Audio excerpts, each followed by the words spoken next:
اول زمانكم انتم زماننا احنا بندرس 10 سوالف في دروس خصوصيه عندنا؟ ما في. الحين معظمكم انتم حاضرين معي تستغرب ان ابنك لازم يدخل دروس خصوصيه، واول دروس خصوصيه ما في نادر الا صف ثاني عشر بس. ثاني عشر بس ابنك يدخل دروس خصوصيه، وبعد هذا نادر تحصله. اليوم لا، اليوم تحصله من صف التاسع الثامن عنده دروس خصوصيه. يفترض ان احنا نتقدم في التعليم، بس الواقع الان شوفوا يا اخواني عشان نكون واقعيين. بعض الناس يقول لك انت يعني طرحك، انا احب يكون طرحي واقعي جدا، يعني ما نزين الاشياء، نسمي الاشياء. ان اول خطوه لعدم الوعي هو انك تسمي الاشياء بغير مسمياتها.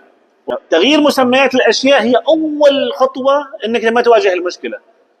فنحن اول شيء نعرف هل ابني يحتاج دروس خصوصيه من صف ثامن وتاسع؟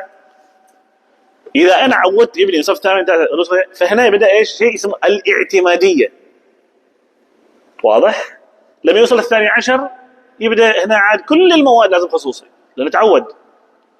فلاحظوا معي الفكره في الحديث هذا ان احنا لابد ان ننظر للاشياء بالنظره الصحيحه عشان نبدا نعالجها بطريقه عمليه وعلميه.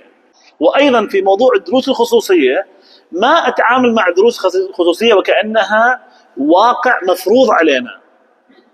ما كل الناس يدرس خصوصيه.